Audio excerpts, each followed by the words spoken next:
the Fajr, which we recited even loudly, and the people behind the Imam, generally the people the very people behind the Imam, they are the one who's able to correct and rectify the Imam, which means it is checked on a daily basis. And in Ramadan, the whole Quran.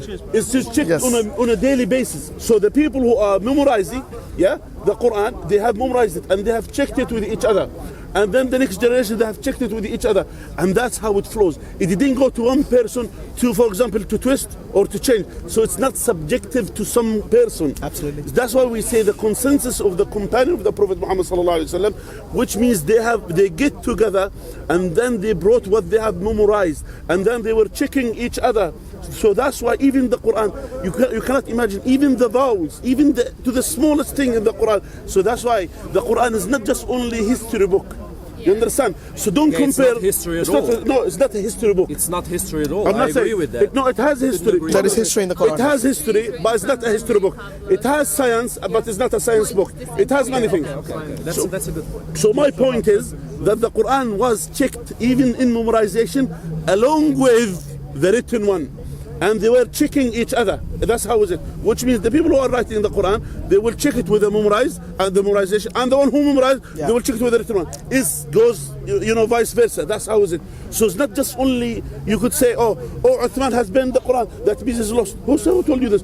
That Uthman, he has banned the other masahif because of a few reasons. One of the reasons, some of them, he will, for example, he will write part of the Quran. He will not have all of it. And then the people, they will think, maybe people after they say, okay, this is the complete Quran. The other one is wrong. So Uthman, he made sure he brought all this council of the company, brought them, and he said to them, and he was part of them, and he brought the other companions who are known by memorizing the Quran from Prophet Muhammad sallallahu alaihi wasallam, and not just that, and then they checked how it was written and how it was memorized, and then they brought all of this. Then they got all what they have gathered from the Prophet sallallahu alaihi wasallam, and the other ones, which is here, writing, for example, part of it, or some of them they used to write on a skin, some of them they used to write on a bones, or something like that, or on a wooden piece, or something like that. So he made sure that to ban the other ones and keep this one, which he kept it for himself, authorized version, and the authorized one by a committee. It's not one person. You understand? It's a committee. Those committee, every single person of them, he has approved by the Prophet Muhammad sallallahu alaihi wasallam that he is trustworthy to convey the message of Quran. It's something greater than you could even, if you are there, it's something so great to the extent. That's why we believe the Quran is intact. Anyway, we'll wrap up this this conversation. Let's wrap up. As we need to go. The other brothers. You see this manuscript here, Paulo? Yeah. Did you understand that? See this manuscript here? Yeah. This was carbon dated by the Oxford University from the time of Prophet Muhammad sallallahu alaihi wasallam. So we have written. This is unlike even the Bible. From the Bible, from the Jesus to the 100 years, you'll not find a single manuscript. I like how you say even the Bible, as if the Bible is any trustworthy. No, I'm telling you the other counter. As if there's any trust to the Bible. Well, it's whether trust or not, the important thing is about the preservation. Both the books, the Bible and the Quran, claims to be preserved. The people who actually believe in them, they claim that it's from God. So I'm telling you that the Quran, unlike the Old Testament and the New Testament, have something from the person to whom it was revealed within a few decades. Forget about a few hundred years. Within a few decades of his time. Now listen to this. A book like the Old Testament, between Moses and the earliest extant manuscript, you have like 1,000 to 1,100 years gap. And between Jesus and the earliest extant manuscript of the New Testament, you're talking about more than 150 to 200 years. And even that, the early ones are just fragments. Here we are talking about the entire Quran in the Topkapi Museum manuscript itself. You're talking, and the Sana manuscript. In Sana'a, Yemen. Okay, you gave me lots of information. Yeah. So go and check. How does this in any way contradict what I told you? It contradicts in one way, because you are saying that the best way of preservation is written, but I'm telling you the written thing. For example, most of the written history is like, you heard of the saying, history is by the victors. Of course. So what they do is they would write something contrary to what happened actually. So it is either hearsay or fabricated, or sometimes even the truth. I'm not saying it's always false. how are you to ascertain what really happened here? This way of preservation of the written history is never accurate to the point of an independent attestation of the Quran. When I say independent, you're talking about different chains of narration from many different places. I think you misunderstand something. Because I will not try to claim as if I have the absolute version of history, as if history is 100% certain. I never claim that. I will not use the same fallacies. No, that you I'm do. talking about the way Now, of preservation. You say that the things written in the Quran and your history that you are claiming that really happened. No, only the Quran. Hadith history. Are the absolute. I said the certain. Quran and the Hadith, at least the Sahih Hadith. That is the problem. We have. I do not claim that what I say is absolutely certain. Yeah, but you don't claim you exist absolutely. You do claim that what you're saying is Paulo, you don't absolutely claim anything absolute. I've told you many times. You don't claim anything I told you- absolute. no, Am I no, right? no, Hashim, Am I right? Hashim. For you, nothing is There comes absolute. the ad hominem. No, There no, comes no. the It's not an ad hominem. It's a fact. Yes, it is. It's a fact for you. Yes, it is an ad hominem. How is it ad hominem You're not if you believe it? taking the argument. You're ridiculing the argument. Okay, let me You're tell not you. taking- No. I'll let you speak. Let me speak. Okay, go I'll on, let go you on, speak. go on. Fair enough. Go on. Okay. Speak. We need to wrap up. By the way, we need to wrap up. Yeah, We need to go. So very quickly, let him make his Okay. point, and then I'll make one final point, and then Let me we, make my inshallah. final Go point on. about if I do exist or not. Yes. When I told you I'm not certain of my existence, again, Yes. because it seemed to be hard to understand, for you to understand. Here this. comes the I understand consequence. why. I understand why, Yes. because you're a religious person. For you, your knowledge is absolute. Now, the perception of my existence is not absolute. Which is what I my said. sight is not absolute. Which is my what I said. feelings are not absolute. How is that ad Stop hominem? interrupting me, Hashim. But how is that ad Let him finish. Let him finish. I agreed with you. Be civil. Okay, go on. Now, my perception of myself is not the same as your perception of me. And my perception of you is not the same as your perception of yourself. Okay. And every single person here has a different perception of different people. Now, what does this mean? My existence depends on my perception. What I told you is that all I have is perception of myself, based on my feelings, based on my knowledge, based on my past. That is why I am not certain of my existence as I see it now. Do you understand it, Hashim? No need I to cannot shout. explain No it need to in get any different condescending. way. Okay, by the way, from what I said to you, how is that different? I said, It's completely different. I said, based on your understanding, you're not even sure if you exist. That is what I said. You Now, how don't is it? understand what How I is it told you. different to what you just You did explained? not understand what I told you. Okay. by the way, let's agree to disagree. If you did understand, Hashim, you are Hashim, feigning Hashim. as if you didn't understand. Hashim. Hashim, you Let's need agree. to stop Sorry? playing dumb sometimes. Let's agree. This is a perception. What he's saying is that I know you're triggered because you have I been am found out. triggered. You are. Right. That's why you're. Okay. Good one, Now, Hashim, good now, one. now, I'll let you speak. Now let me speak. Look, whether you exist or not, that's not an important point we were discussing here. We were Oh, now it's discussing. not important. Now no, that it's I've not. disproved what you It's not said, it's important. not And stop interrupting. Use your own preaching. Okay. Now what I'm saying is this: if history cannot be certain because it's written either by victors, it can be manipulated, it can be fabricated, and it can even be correct in certain cases. But I want you. Now this is for you because I've given the reason why I believe the Quran and the Hadith, yes, the Sahih Hadith, are accurate and cannot be altered based on the stringent science of collection of the Hadith and the stringent science of the collection and preservation of the Quran. I want you to give me any example from history where there is independent attestation and it can be fabricated. Go on. You have such a ridiculous lack of self-awareness. You claim that history is not certain because it's written by people and it's distorted by the victor. Is that what I said? But yes, it's Is that exactly what I said? what you said. It's exactly what I you said that I'm very- history is written by the victor and thus it is distorted. Was that the only thing I said? Distorted. That's one of the things that you said. And I also say it can be let accurate, me speak. remember? Hashim, you're So interrupting me. no, you're misquoting me now. Wrapping up now. You're misquoting. Okay, anyway. Listen, Hashim, you're the one who's getting triggered. Anyway, answer my question next time if you have an answer. Otherwise, we leave it there. Because I said history can be fabricated, it can be changed, it's written by victors, and it's also accurate. But he only picked up on one of those points, and that is very, very insincere of It's you. not absolutely accurate. There is a possibility that parts of history are not exactly what happened. That's what I said. That is why we need That's to exactly see what I said. different sources. Paulo. That is why I told you the book that I quoted to you Yeah. recites the Muslim scholars and the Christian scholars, and it tries to kind of put them together. What was actually relatively possible to happen? Who is that person? Do you know him? Okay, the book that I Not the book, the author. Do you know the author? I didn't didn't write down the author. No, you don't have to. It's called In God's Path. Yeah, but if you don't know the author, then if you don't know the author, then I can only say that, look.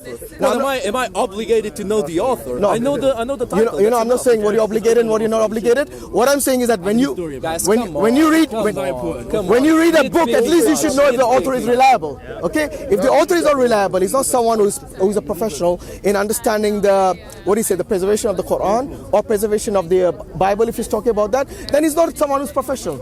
Okay? But if he is, but like I said, David Yellow. Okay. What is he? What's his qualification? I have no idea. Okay, because you know there are people like Jay Smith. He's saying he's an expert in Islam. So people claim many things, but unless we see the credentials, there's no way to know these things. This is the Scotsman fallacy. Every time somebody puts you in front of a fact that you don't like, you will say that's not real Islam. But that's not real Islamic history. That's whitewashing. That is. I gave the example about Jay Smith. That is the Scotsman fallacy. No, it's not a Scotsman. No. It's not a. You say that's not a real fact. In the case of Jay Smith, it's not a Scotsman fallacy because he doesn't have a qualification. I'm not talking about Jay Smith. But I was. When you made the statement as a Scotsman fallacy, sorry. What I'm saying is that if I have knowledge about the author and if I know his qualification, then we can actually say yes, what he has written is something worth looking at. Okay, but so qualification is what matters. Can I finish? Okay. If someone like Jay Smith comes and tells me I'm an expert on Islam and the guy's got 0 degrees in Islam, then how can I trust him? It's got nothing to do with the Scotsman fallacy, which you incorrectly brought in. But what I said, what I said was this: with regards to history, I gave you at least four different ways how it can be manipulated, and one of those four was one of those four was that it can also be accurate. But you only, unfortunately, picked up on one of those criteria. I hope you won't deny what you just said. Okay. Which part? The part that if you don't have a degree in something, you cannot really talk about it. If you don't study something, you cannot really talk about it too much. Now, based on that, why would you believe Muhammad, who was illiterate? Okay, first and foremost, what does illiterate mean? Illiterate means somebody who doesn't know how to write. Someone who cannot write, can he memorize and speak things? You are missing my point. Can you answer the question? No, come down. Just answer him. Yeah. Listen, you told me that the more studies, the more knowledge somebody amasses, the more trustworthy they are. I could not agree more. Yes. Now, if that is the main point why you qualify knowledge, why do you trust Muhammad, who had no knowledge whatsoever? Coming from an agnostic, that's a good question. Okay, there you go. It's a good question. Yes? Do you believe in messengers getting revelation from God? Possibly, at least. No, because you're not sure if God exists. Agnostic. Yes. Okay? Good. Now, that is the difference between someone who claims to have prophecy, someone who claims to be a messenger, and getting revelation. You know the difference between someone who is a layman or someone who is even educated, yes, and someone who claims to be messenger. We don't equate them all together the same. So a messenger, we test them for the prophecies, we test them based on the miracles that God has provided them. We don't just accept just because he claims to be a prophet of God, we accept him as a prophet of God. God has given us the ability and the criteria how to identify true and false prophets, and this goes in all the Abrahamic faiths. Okay. We have this criteria. So does that answer your question? Okay, so it's got nothing to do with the literacy. ones who choose who speaks for God and who's just illiterate. So who God, it doesn't matter if and the people are trustworthy. No, it's not about illiterate. And the choice whether we can trust an illiterate person from the desert or we cannot trust the illiterate person from the desert. I think you did not either listen to me or you did not understand what I said. I did listen to you, but the problem is that I do not trust when a person tells me he's the messenger. Paulo, listen to this. If someone does a miracle in front of you, yes, which you cannot even accept or understand scientifically. For example, in the case of Moses, he split the Red Sea. Maybe you don't believe that to be historical fact, but the thing is that if you had seen it with your own eyes, would you believe it? Why don't you believe in the Iliad? What Iliad? In the Iliad, you don't know. You gave me. I know, but what about the Iliad? Iliad? Is another thing. The Odyssey is different. What about the Iliad? The Iliad, the Trojan War, the Iliad, right? Okay. What about that? Let's talk about it. It's about Greek mythology, how the Greek gods came from the skies and helped the Greeks win the war against the Trojans. Some gods were supporting the Trojans, some gods were defending the Greeks. I did read it in very big detail. Yeah. Do I believe it? No, of course not. Okay, so you're asking. It's a story for children. So you're asking me why I don't believe it? Why do you Should I tell you why? In the Quran and you don't believe in the Iliad? First and foremost, we were talking about the Prophet Muhammad being unlettered, and why I don't believe. I don't know how we jumped to the Iliad. It's got no connection because one mythology. Just like no. the Quran is not a mythology. A mythology is something like the Greek mythologies, where you have multiple gods telling you different things and they fight each other to win. In the case of Islam, if you believe in a polytheism, that itself is contrary to the belief in one God. And do you know why? Allah gives us a reason in the Quran itself, that if you have two mighty beings, both of them claiming to be God, then who is the most powerful? Who is going to have the upper hand, or the say, as the last say? Say for example, one God said, I want sunset now. And the other God, who's equally powerful, says, no, I want sunrise now. What will happen? Clearly they'll have a clash. And that is exactly what happened in the Hindu mythology, where the gods fought each other, and the Greek mythology, where the gods fought each other. And that is the reason I don't believe in the Iliad. Does that answer your question? So you don't believe in the Iliad while believing in the Quran? Yes. Just because the Quran has one God instead of having many? Yes. So it's not only that's not the only reason. Okay. That's not the, I can give Why you. are you not a Jew? I can give you many other reasons. I can give you many other reasons. By the way, a Jew. By the way, a Jew by definition is someone who believes in one God already. Yes. A Jew by definition doesn't believe in Jesus as a Messiah and Prophet Muhammad. I can't hear you over the balaclava. Could you take it off, please? Okay. Don't worry about face. Yeah, I think it's. I don't worry. I just can't hear you. Okay, so Prophet Muhammad sallallahu alaihi wasallam, and even Jesus and even Moses, all of them, they had the test of prophethood in terms of the message, in terms of the, and they were all given this special favor by God of doing miracles to prove to people like you, yes, and specifically like you, I'm saying the reason, those who are hyper skeptical, yes, and it is something which we find in many other people, that they will be skeptical. In fact, I will be skeptical if somebody comes and tells me that I'm a prophet or someone being elected by God, because a prophet is someone who's chosen by God to do things for him. He himself will not believe it first. You know, the Prophet ﷺ, when he got the first revelation, he was reluctant. That no, I don't want this. I don't want a part of this, because this is something that is very, very difficult. Even Prophet Moses, you know, all the prophets, they had a lot of tests before they were chosen to be someone who represents God. And these people, they themselves were, just like you are being skeptical, they themselves were skeptical about their own self. That maybe, no, I'm listening to things, I'm hearing things. Some of them said, no, maybe I'm listening to some spirits. They themselves were questioning this. If God speaks to you, I think you should question your sanity before you trust what God tells you to do. Well, I think you should question your sanity if you think we came from nowhere. Okay, so if you think that it came from God, you shouldn't question. You should just do I'm what saying God once you have established oneness of God and belief in God, then things fall in place very nicely about the universe and everything. But you trust me, if you're not going to believe in God, until you go to your grave, you'll be hyper skeptical.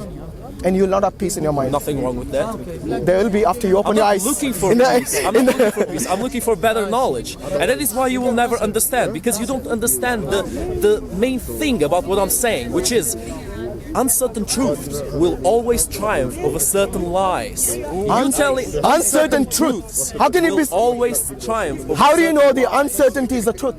The fact that itself is a paradox. I'm telling you, if something is uncertain, I will never be able to prove anything to you. You know, that is, you deny yourself the knowledge of uncertainty. If I was going the possibility of improving your point of view. I have no problem improving my knowledge. In fact, in Islam, we are not restricted upon improving our knowledge, and that is the reason the early Muslims, when they actually went in the path of finding exploring science and geography and many other things about astronomy, that is not something. In fact, the Deen, the Quran and the teaching of Islam was what propelled them in these sciences, on the contrary to what you just said. So a person who is uncertain, they cannot come to a certainty that this is the truth.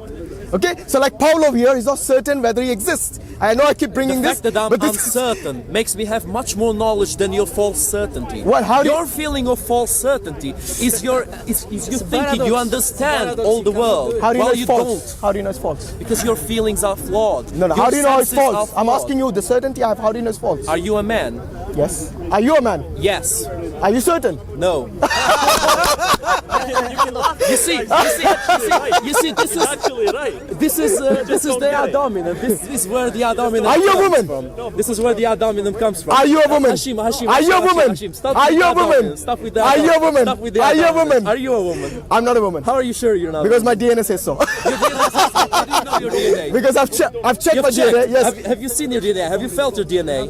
How do you know? ridiculous How do you know statement to the make. thing written is your DNA? By the way, do you know in a male and female, in a male, wait, in a male and female, you can tell by the DNA whether it's XY chromosomes and it's XX chromosomes. Which one do you have? I'm doubtful that he exists. Shall I go? Well, I'm doubtful he's a man, which he said himself. Well, I know hyper-skeptical always will be hyper-skeptic.